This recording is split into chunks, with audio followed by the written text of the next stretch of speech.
Bom dia, irmãos e irmãs. Louvado seja nosso Senhor Jesus Cristo.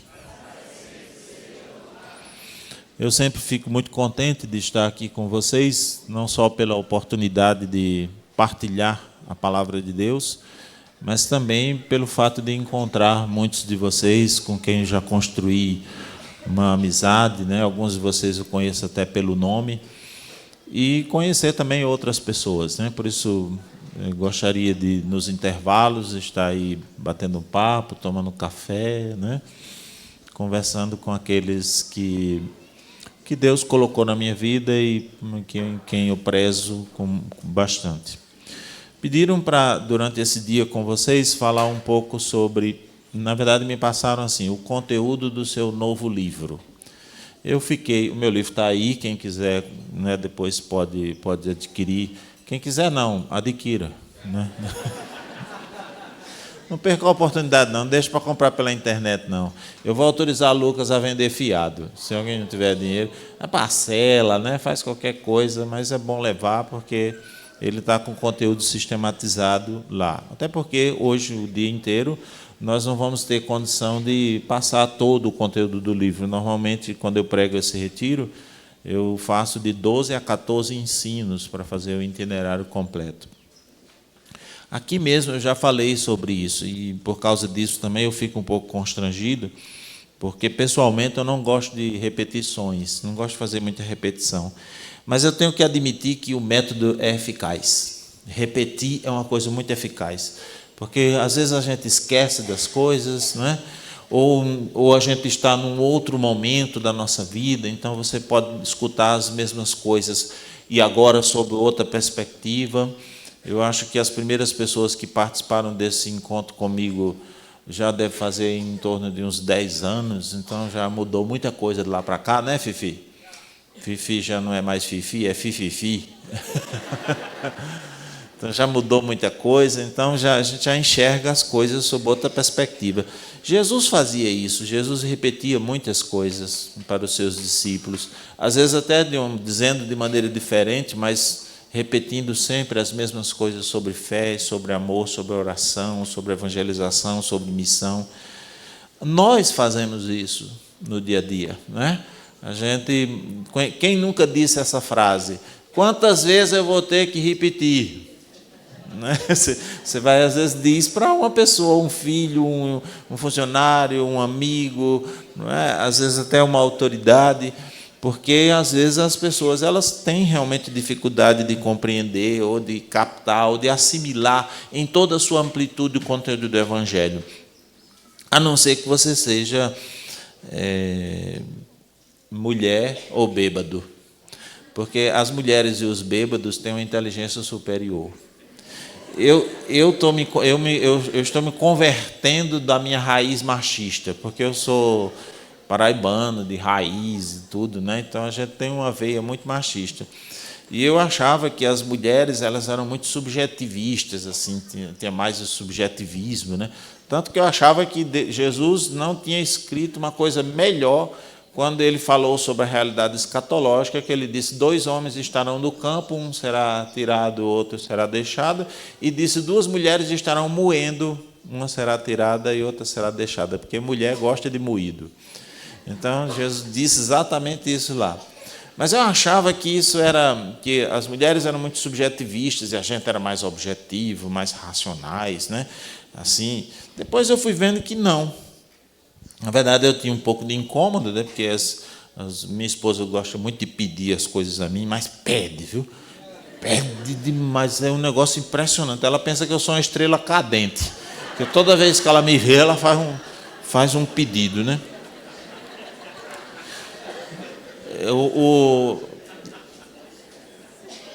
Mas aí depois foram acontecendo algumas coisas que foram me fazendo mudar de opinião. Por exemplo, eu estava um dia no refeitório lá de casa, lá na comunidade, e como eu tenho alergia a alguns alimentos, veio uma carne lá e eu disse: essa carne é de porco? Aí a menina respondeu assim: é de ontem. De ontem. Peraí, eu estou perguntando se é de porco, ela disse que é de ontem. Aí a outra lá de trás diz assim: ela quer dizer que porque é de ontem, ela não sabe dizer se é de porco. Aí foi que eu captei de que eu preciso é de uma explicação.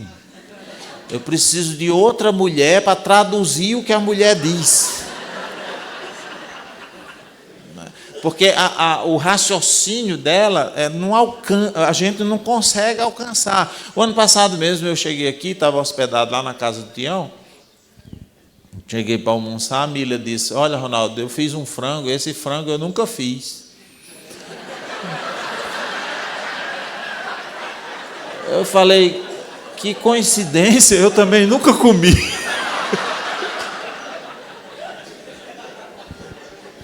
Mas depois a gente entende. Depois chega uma pessoa e explica, né, o que é que ela quer dizer. O problema é que nós não alcançamos, nós não conseguimos alcançar. E por isso, além de a gente ter eu recomendo aos homens que tenham um tradutor ou uma tradutora, né, para poder você entender sua mulher, principalmente os homens casados. Mas também a gente tem que pedir às mulheres que elas tenham paciência com a gente. Tenham paciência. Porque hoje, quando uma mulher diz uma coisa, eu digo que tem uma lógica. Tem uma lógica. Um dia eu estava conversando com uma menina e disse assim: sabe, a gente teve uma construção lá que teve que cavar 5 metros. Ela disse: para baixo? Eu fiquei pensando: não, tem uma lógica aí. Tem que ter. Tem alguma coisa, não é? Deve existir uma forma de cavar para cima. Deve existir, porque se ela disse, não tem condição, né? Então, se você for mulher, eu tenho certeza que você capta as coisas com mais precisão. E eu estou falando sincero mesmo. Parece que não é que não tem racionalidade, é que está acima da razão. Por isso, tenha paciência conosco. Mas os bêbados também são maravilhosos, né? Os bêbados são inteligentíssimos. Eu sou feio desde que eu sou pequeno. Porque quando eu nasci, Deus me disse: você quer beleza ou quer uma boa memória? Como vocês podem ver, eu me lembro disso até hoje. Então, só que eu não tinha essa consciência. Aí um dia eu encontrei o bêbado disse: o menino feio. Quando um bêbado disser uma coisa a você, pode apostar, bebe menino, né? Não tem, eles não mentem. O menino feio, eu fui inventado de dizer: mas e você, seu bêbado? Ele disse: mas amanhã eu estou bom. Aí me fez cair na real. Mas você quer ver, o bêbado é inteligente demais. Teve um que chegou uma vez, assim, chegou no bar e disse: me dê 2 pingas. Não, me dê 5 pingas. Aí o cara disse: 5, mas você está fazendo 2. Ele disse: em algarismo romano. Olha que sacada, né? Outro uma vez disse assim, aí o cara disse assim: você sabe matemática? Ele disse: sei, matemática. Ele disse: pois me diga quanto é 51 dividido por 2. Ele disse: meio litro para cada. Não é inteligente? É muita inteligência, rapaz. Então, se você for uma dessas categorias, está em vantagem. Mas, se não, eu vou ter que repetir algumas coisas para vocês. E aí, claro, aqueles que ouvirem coisas que eu já falei, por favor, façam cara de surpresa, né? Oh, não tinha pensado nisso, né? Vamos lá. Pronto, você só faz isso aí. Que é para poder, né, a minha autoestima não baixar. Então, mas falando sério agora, né, entrando no assunto do livro. De onde é que nasceu? Às vezes o pessoal faz essa pergunta para mim, né? Como foi que você começou? De onde é que teve essa inspiração de nascer, de escrever o livro sobre isso, sobre maturidade humana a partir da experiência de Deus? Nasceu principalmente de uma observação. Eu gosto muito de observar as coisas, e é muito bom a gente observar, e observar com honestidade, observar a realidade. Isso ajuda a gente a ter os processos de conversão. Isso é como um diagnóstico, sabe? Um médico, ele só consegue medicar bem ir no centro de um problema quando ele consegue diagnosticar bem, não é? E assim é a nossa vida também. Quando a gente consegue diagnosticar as situações, é como a gente consegue melhor dar as respostas. E eu comecei a observar uma coisa, que existiam muitas pessoas piedosas, santas, no sentido assim, de pessoas que rezam muito, que frequentam a igreja, que têm um profundo amor pela Eucaristia. Às vezes, algumas pessoas que rezavam tanto que me causavam inveja, porque como eu não sou muito piedoso, né? Uma vez me disseram assim: Ronaldo, vamos rezar as 1000 Ave-Marias? Eu disse: vamos, mas eu chego na 950, porque eu não consigo rezar 1000 Ave-Marias de uma vez, de uma atrás da outra. Eu não sou muito piedoso. E por isso admirava muito as pessoas que são assim, que são intensas na sua vida de oração e tudo. Porém, eu observava nestas mesmas pessoas que tinham em princípio, uma profunda relação com Deus, inconsistências humanas muito grandes. Pessoas, por exemplo, com deficiências afetivas, pouca capacidade de autodomínio, descontrole sexual na área afetiva e sexual, gente que se apaixona de palmo em palmo, não pode ver um sorrisozinho bonito que já está apaixonado, pessoas que têm dificuldades de relacionamento. É curioso, né? A pessoa tão religiosa, tão dada à oração, não falta nada na comunidade e tudo, mas tem uma dificuldade de relacionamento, não consegue se relacionar, por exemplo, sem apegos, sem dependências, não é? Sem conseguir estabelecer um diálogo e escutar a outra pessoa, escutar mesmo, não é só ouvir e ficar preparando argumentos para se defender, não. Isso me incomodava muito. Eu não sei se vocês... Porque, às vezes, a tendência da gente é colocar uma pedra em cima. Sabe quando a gente diz comumente? Coloca a sujeira debaixo do tapete, dá uma arrumada ali, né, como se... E para poder a vida continuar sem muitos incômodos, né, sem que a gente seja muito afetado. Porque essas questões, elas são questões difíceis. E elas incomodam. Elas me fizeram, por exemplo, ficar pensando: poxa vida, como é que pode isso? Porque, no fundo, essas coisas que eu falei para vocês, essas inconsistências humanas, emocionais e tudo, isso causa uma escravidão na pessoa. A pessoa é escrava das suas carências, por exemplo.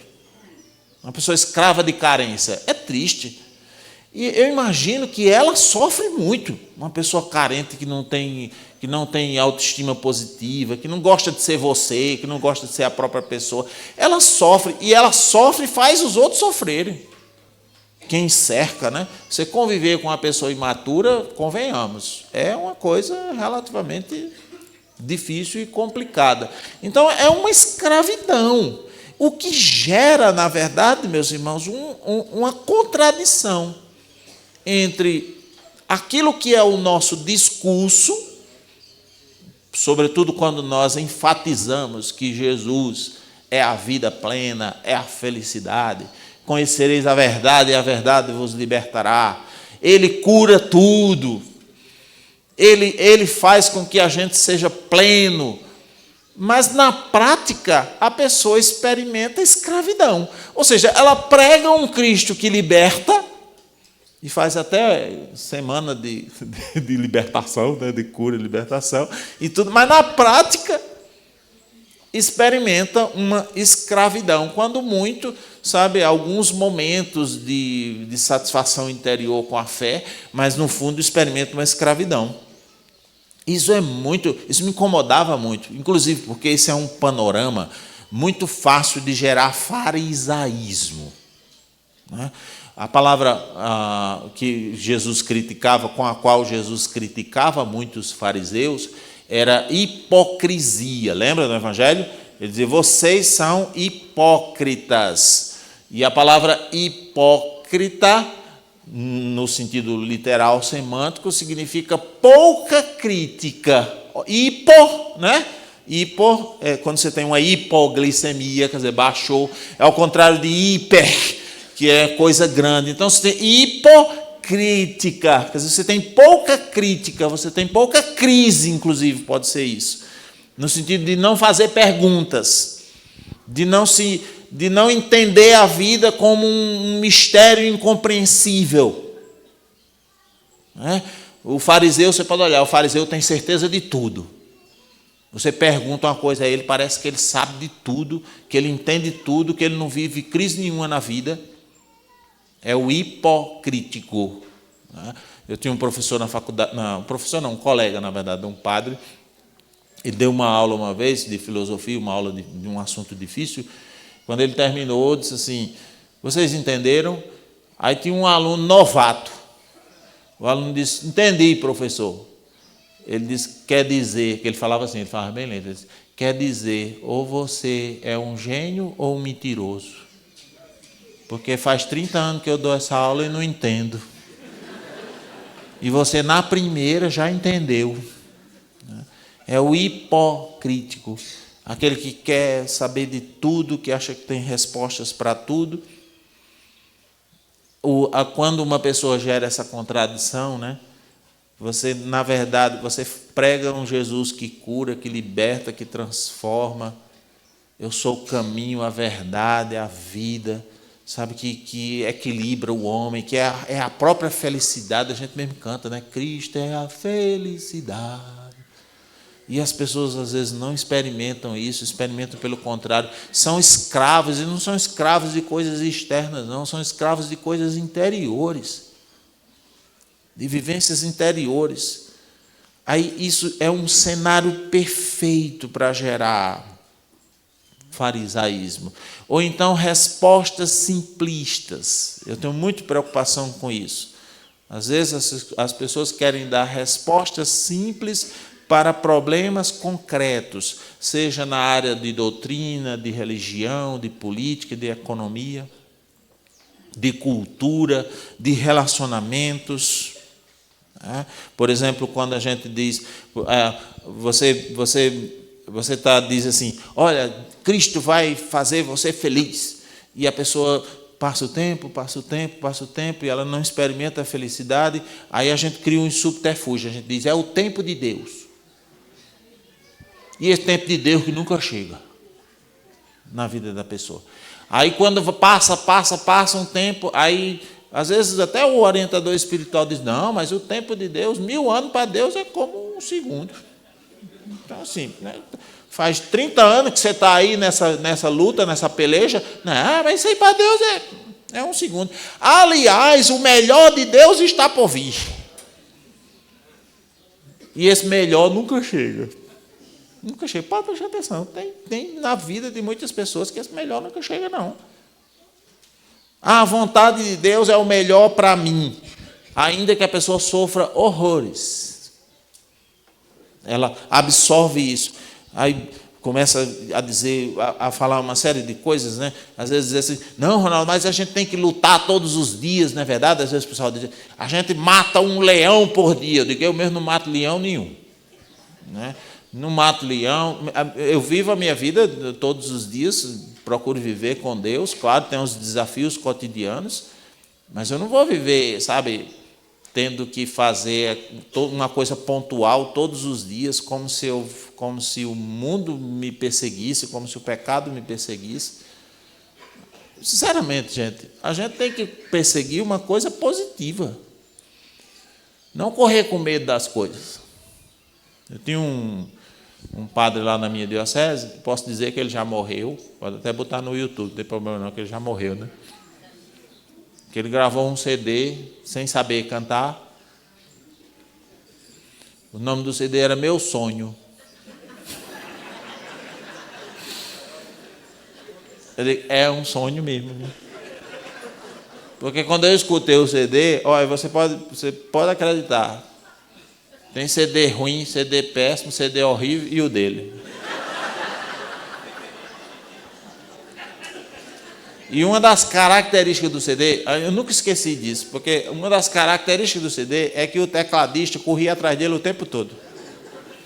Ele disparava, ele não conseguia entrar no tempo da música, ele disparava na frente, não queria nem saber. E o tecladista pega, não pega, não conseguia. Um dia que eu vi, eu digo, poxa, tem gente que vive assim, sabe? Fugindo do pecado, o pecado pega, não pega, e a pessoa não consegue ver algo na frente dela, está mais preocupada com o que está atrás. Aí dizem para mim, Ronaldo, mas se não for com luta, não tem graça. Eu digo, tem. Claro que tem. Se você recebesse uma herança hoje, descobriu que você tem um tio de 3º grau, que você nunca conheceu na vida, chegou para você, já recebeu um telefonema. Olha, Fifi, tem um tio seu aqui que você nunca conheceu, morreu, deixou $1 milhão para você. Tem graça? É claro que tem graça. E você não lutou para isso.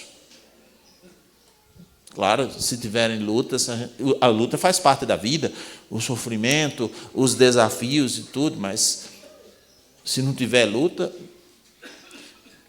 cai-se às vezes num discurso que parece que o inferno vira regra e o céu é exceção. Parece que as vacas magras não é mais 7 anos. 7 anos, são, sei lá, 25, 35 anos. Aí de vez em quando você tem uma vaca gorda.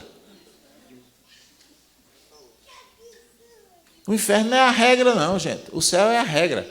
Deus quer que todos os homens se salvem.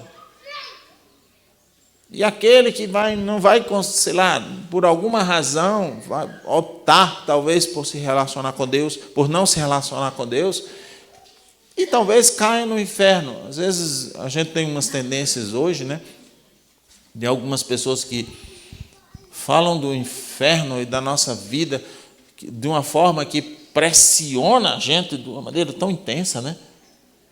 Tipo assim, você vai para não coma carne na sexta-feira santa não, senão você vai para o inferno. Eu fico pensando, eu no inferno, porque comi carne na sexta-feira santa? Conversando com estuprador, com pedófilo, com assassino, com traficante, perguntando por que eles estão lá, eles dizendo essas coisas tudinho, eu vou dizer que foi porque eu comi um pedaço de carne. Vou não.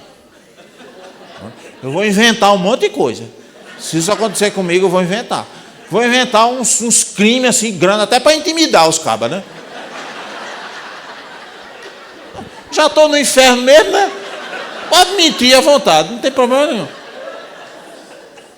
Porque as coisas que se diz da gente, eu fico assim pensando, não, peraí, gente, que é isso? O inferno não é a regra. Então, observar isso, e isso é fundamental. Eu acho que na nossa vida é fundamental a gente fazer perguntas e enfrentar isso, né? Essa coisa de cara mesmo. Não criar subterfúgios, respostas simplistas. Tem uma contradição. E eu via isso, tem uma contradição. E via isso na minha comunidade. Vocês estão dizendo que Jesus é a felicidade, mas eu não estou vendo felicidade em vocês. Eu não estou vendo as expressões de liberdade, de satisfação, de viver a vida em Cristo. Tem um certo momento que a impressão que a gente tem que viver fora de Deus é melhor. A pessoa parece com um discurso que, sinceramente, se vier alguém a primeira vez num grupo de oração escutar aquilo ali, vai embora, não volta nunca mais. Porque ele diz, isso aí eu não quero não. Eu observei também uma outra tendência. Uma tendência de pensar que a experiência de Deus seria insuficiente para isso.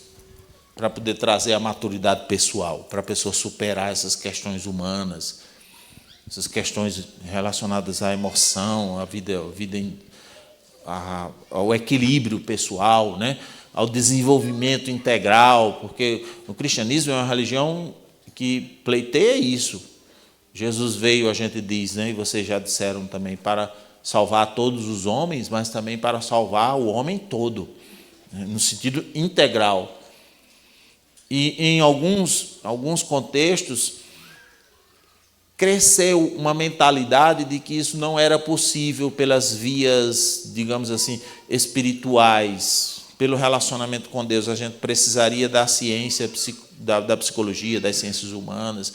Então, a pessoa, por exemplo, ela faz uma experiência de Deus, ela é da comunidade, ela caminha, ela reza, ela vai à missa, tudo, mas isso não seria suficiente para trazer para ela o equilíbrio pessoal. Ela precisaria fazer terapia, ela precisaria fazer uma série de outras coisas, recorrendo às técnicas das ciências humanas. É claro que eu não ignoro a utilidade da ciência, sobretudo porque nos últimos tempos ela se desenvolveu, e sobretudo quando é para responder questões patológicas, se a pessoa tem um desequilíbrio emocional, é claro que a ciência ajuda.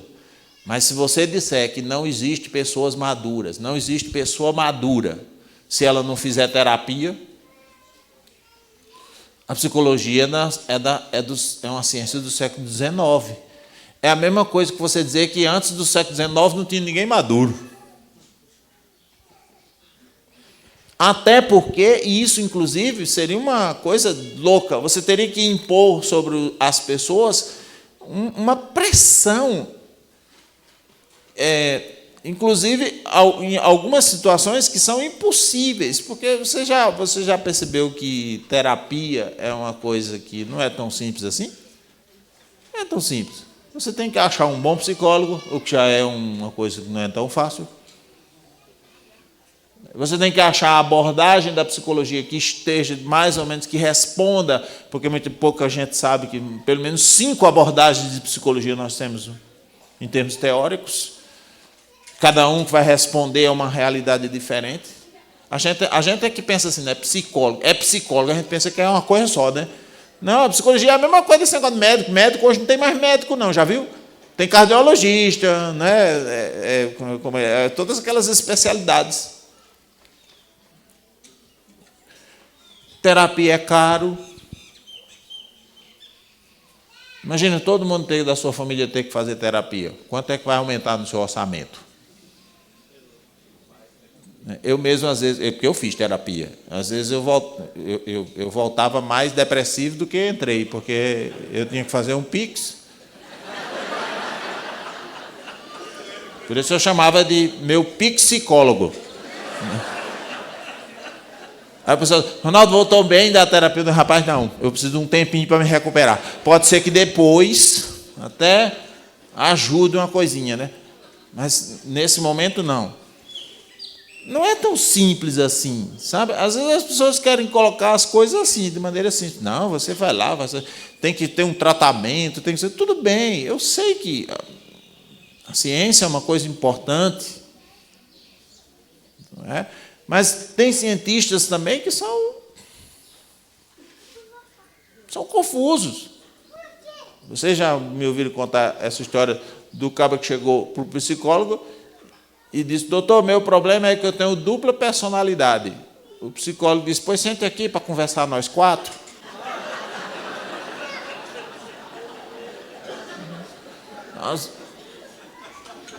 Outro dia chegou um para mim, que tinha um psicólogo, uma vez que eu estava falando sobre isso, tinha um psicólogo na Assembleia, ele ficou um pouco incomodado.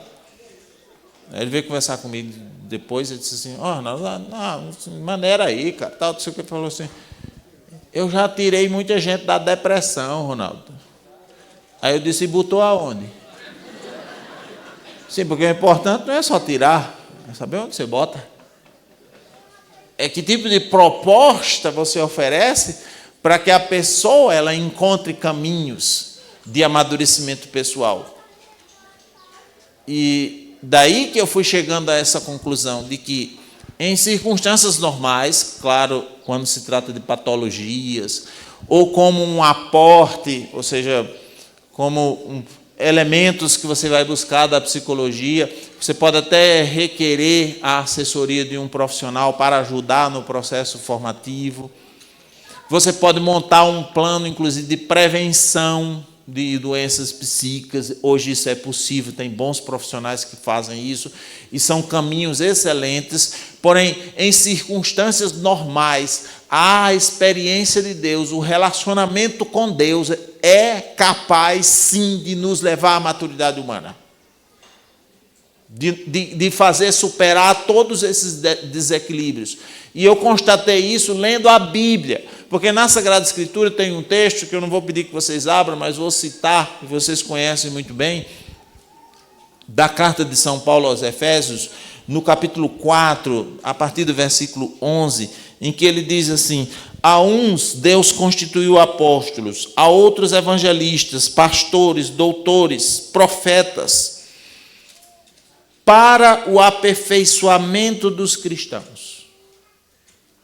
Ou seja, ele constituiu esses ministérios todos para que os cristãos chegassem à perfeição. Ele continua: para a construção do corpo de Cristo, até que todos tenhamos chegado à unidade da fé e do conhecimento do Filho de Deus, até atingirmos o estado de homem perfeito.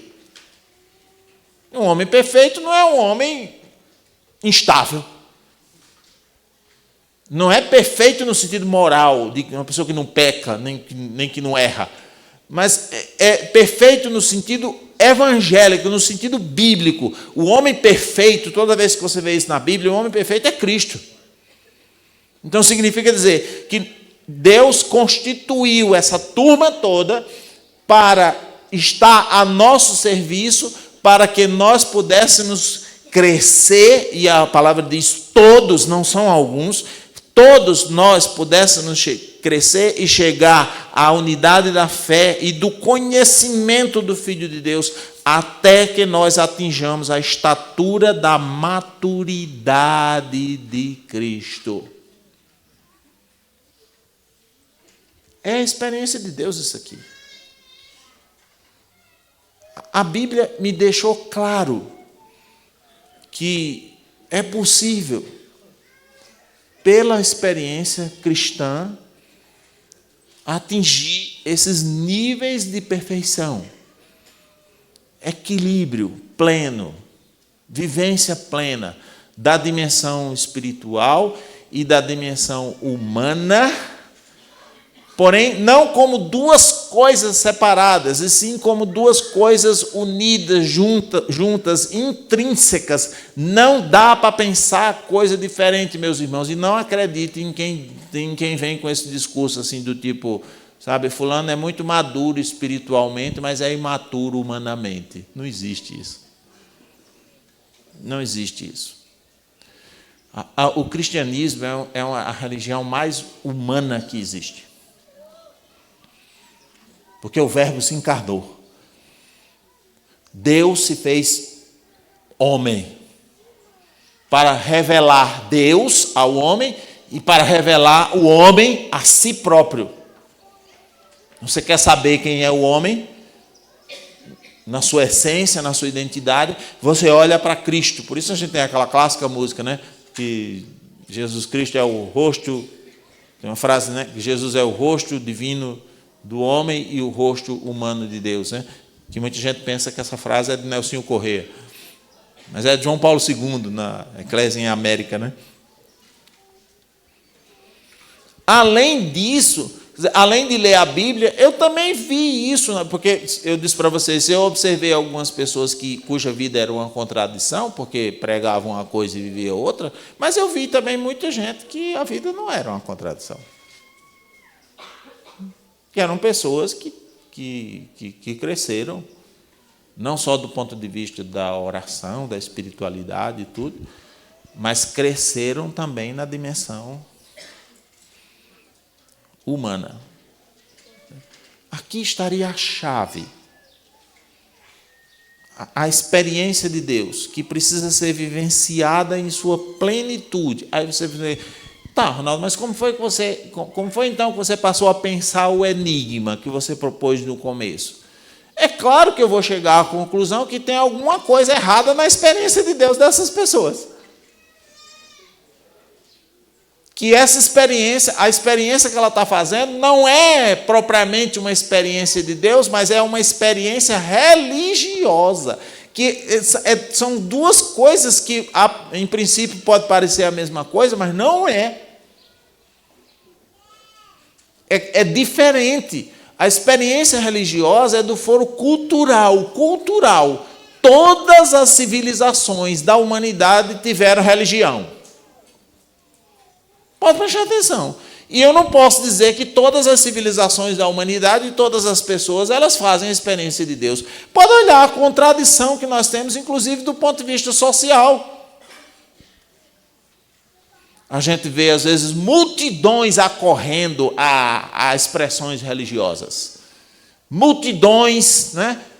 Aí, sem nenhuma crítica a essas expressões, claro que elas têm um papel social, religioso, e até oportunizam a experiência de Deus, mas vá no Círio de Nazaré, por exemplo. Vá Nossa Senhora Aparecida dia 12. Vá no show do Frei Gilson. Pega o celular e abra aí às 4 horas da manhã. Quantos milhões de pessoas tem? E por que a gente não vê repercussões concretas disso na sociedade, na vida? Porque as pessoas fazem experiência religiosa, que é do foro cultural, antropológico. A experiência de Deus é do foro teológico, é do foro sobrenatural, é do foro da revelação. Você precisa conhecer alguma coisa diferente, nova. A religião, ela faz tanto parte do ser humano, e aqui é um risco, porque a gente pode confundir uma coisa com a outra, né? Experiência de Deus com experiência religiosa, ela faz tão parte da cultura humana que é muito difícil você imaginar uma sociedade sem religião. A única tentativa que fizeram foi a sociedade comunista da antiga ex-União Soviética, não deu certo. Não deu certo. E a coisa está tão estruturada na cabeça do homem que, se você ler Karl Marx e Engels, você vai ver que a teoria dele, a forma como ele construiu, é uma verdadeira teleologia, não é, Marcão? Parece o cristianismo, é uma religião. Uma religião. O comunismo, na verdade, marxista, é o paraíso nosso. Tanto que eles tiveram que botar os heróis deles. Até Guevara era parecido com Jesus. Tá a foto, né? Algumas pessoas dizem, inclusive alguns estudiosos, que isso seria uma característica inata do ser humano, uma espécie de senso religioso. De fato, você vê isso em muitas pessoas, mesmo aquelas que se dizem ateias, você vê o senso religioso, mas você não vê isso nos outros animais. Por exemplo, você nunca viu um macaco rezando o terço. Já? Não. Um gato fazendo adoração? Os cachorros é o mais religioso que tem. Uma coisinha, né? Você vai lá, às vezes está. Uma vez eu estava pregando no retiro, no lugar, era um seminário, e o reitor tinha um gato e um cachorro. E eles revezavam. Eles iam assistir minhas palestras revezando. Só que o cachorro ia 2 e o gato ia 1. Né? O cachorro ia muito mais. Até comentei com meu filho quando eu cheguei em casa. Meu filho, por que cachorro é mais religioso do que gato? Ele é metido a entendido, ele é metido a psicólogo de animais. Aí ele disse, pai, é porque é o seguinte, até as pessoas dizem que um cachorro, quando você dá comida a ele pensa assim, nossa, ele me deu comida. Ele deve ser um Deus. Mas quando a gente dá uma comida a um gato, o gato pensa, nossa, ele me deu comida, eu devo ser um Deus.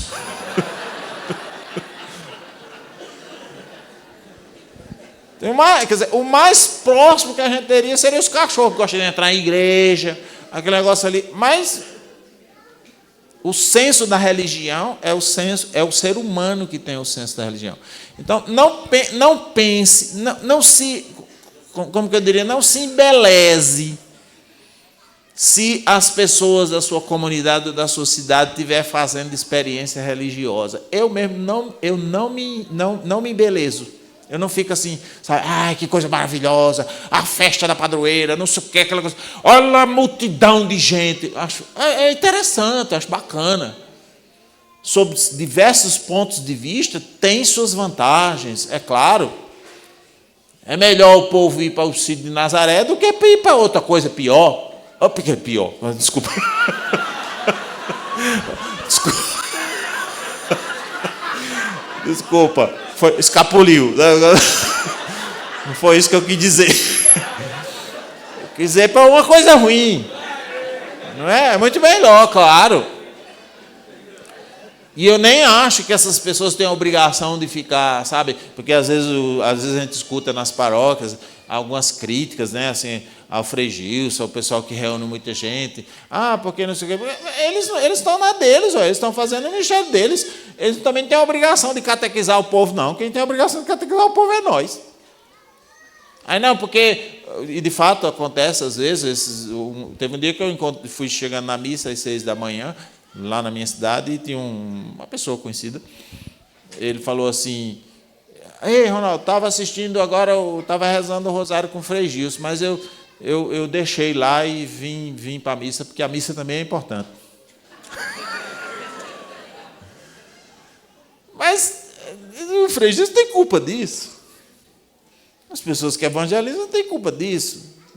São situações que respondem, mas eu não me embelezo, não fico, que coisa maravilhosa, olha a nossa igreja, como ela cresce, esses discursos de triunfalismo que a gente tem, né? Aí pega o protestante que virou católico e diz, olha só, o protestante encontrou a verdade. Aí leva para o evento, aí todo mundo vai escutar o testemunho, aí depois os crentes fazem um evento, pega um padre que era padre e depois virou crente, aí fica aquelas brigas, aquele negócio, tudo coisa de religião. Não é um mal em si, não é um mal, mas não é experiência de Deus. É claro que eu tinha que chegar a essa constatação de que há alguma coisa na vida dessas pessoas, elas podem estar fazendo muita experiência religiosa, mas a experiência de Deus dela não está ainda, não está plena. A gente precisa encontrar um jeito de fazer com que essa pessoa realmente ela encontre Deus. Ela faça esse percurso aqui. Ela vá crescendo na unidade da fé, na fé e no conhecimento de Deus. Que conhecer na Bíblia significa, né, união íntima, profunda. Não é uma união, sabe, uma coisa que você vai uma vez ou outra, está com Deus uma vez ou outra, ou faz práticas devocionais. É por isso que às vezes eu tenho lá em casa os meninos dizem, Ronaldo, para com isso, porque eu fico fazendo uma crítica ou outra, algumas devoções, né? Nada contra, mas elas não exprimem exatamente a experiência de Deus. Essa é uma experiência religiosa. Se bem que tem umas devoções que são muito antigas, né? Por exemplo, a devoção Maria passa na frente, é muito antiga. Quem criou ela foi São José.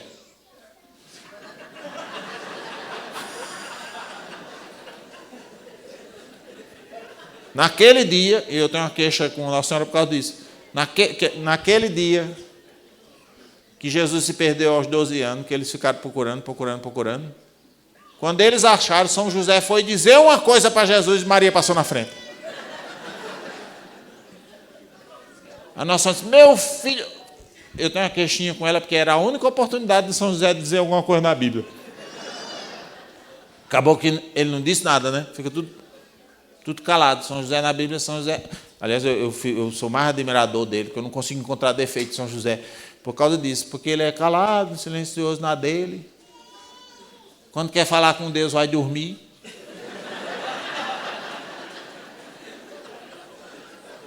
Maravilhoso, né? Maravilhoso.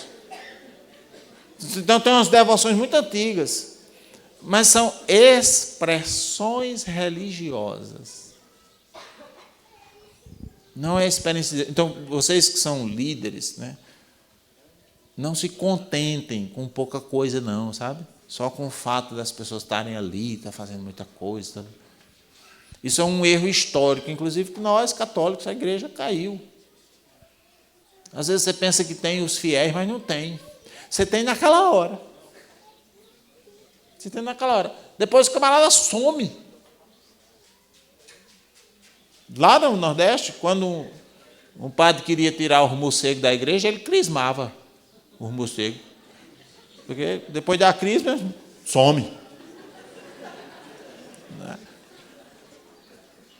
Não se contente com isso, não. Queira para você mesmo e para as pessoas uma experiência profunda com Deus, um crescimento que vá evoluindo, até você chegar naquele ponto paulino. Já não sou eu que vivo, é Cristo que vive em mim. Isso aqui é a meta para todos os cristãos, não é para alguma pessoa vocacionada, os apóstolos, os bispos, não é para todos os cristãos, claro, com suas particularidades, é claro. Quem é casado, quem vive no século, né? quem é leigo, quem é sacerdote, claro, com suas particularidades, mas é uma meta única, até que cheguemos todos ao conhecimento do Filho de Deus. Por isso, a palavra que melhor define o que é uma experiência de Deus e que distingue da experiência religiosa, e eu acho que é importante que eu diga isso, porque hello, moto. Esse é ótimo, né? Mas celular não me incomoda tanto quanto garrafinha de alumínio caindo. Aquelas garrafinhas, eu passo 5 minutos para me recuperar. Se alguém tem alguma garrafinha aí...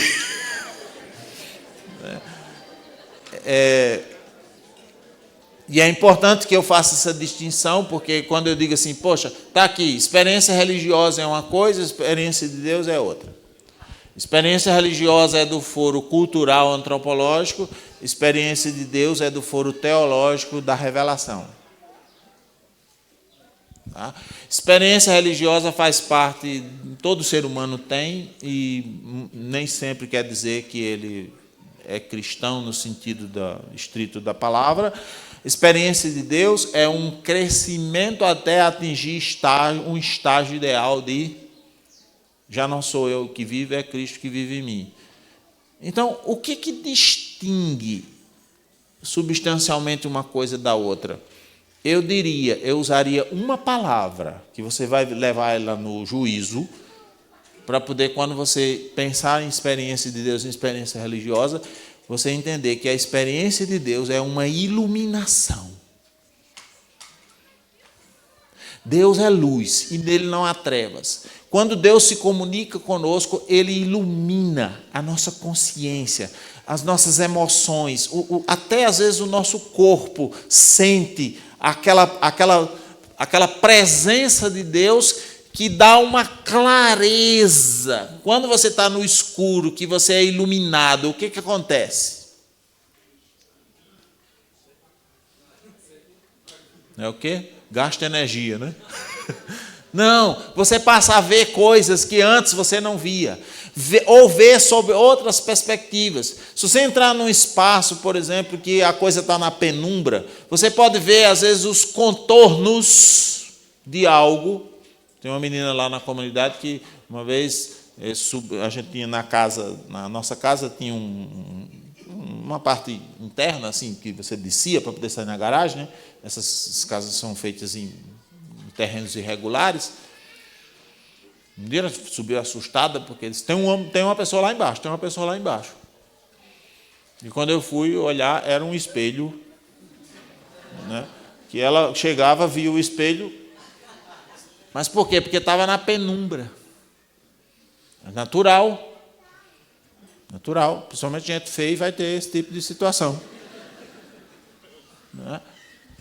Quando a luz é projetada, as coisas vão ficando mais claras. A experiência de Deus, e eu vou distinguir isso no segundo ensino, a experiência de Deus, seja aquele momento inicial, ou seja, os momentos subsequentes, né, processuais que fazem a gente crescer, será sempre uma iluminação através da qual a gente adquire um novo conhecimento, a gente passa a enxergar as coisas diferentes. Por isso que a experiência religiosa é diferente, porque ela não tem essa capacidade. Você vai, faz os seus, como eu disse, seus votos lá devocionais, volta para casa e a vida que segue. Quando uma pessoa faz uma experiência de Deus, por exemplo, se você veio aqui nesse encontro e Deus iluminou você sobre algo, pode prestar atenção, que o seu comportamento muda, sua percepção muda. Algumas pessoas, inclusive, que fizeram pelo menos uma experiência inicial com Deus, mudaram radicalmente a vida. Pode prestar atenção, a sua cabeça virou. Quem aqui teve um encontro pessoal com Cristo em um determinado momento da vida? O que aconteceu com você?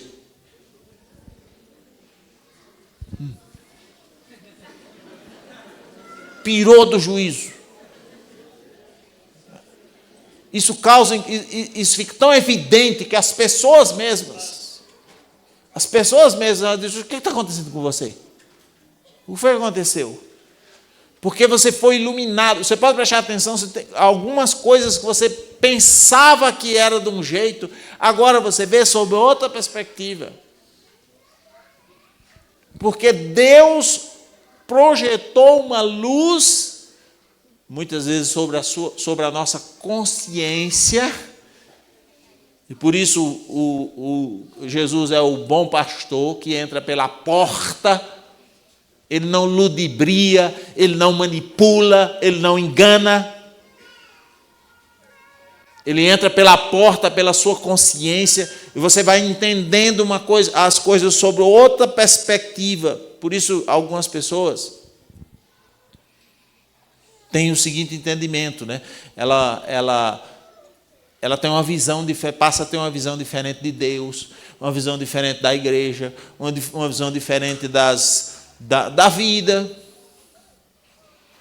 muda os objetivos, às vezes até de maneira ainda embrionária, ainda simples, ainda precisa ser aprofundada, mas muda. Você encontra Deus, você diz: poxa, alguma coisa, agora a minha vida vai ser outro tipo de situação, outra coisa.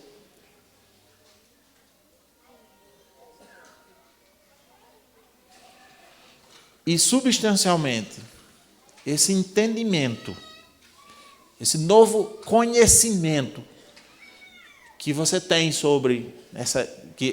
em decorrência dessa iluminação, que é a iluminação de Deus, é a iluminação do Espírito Santo.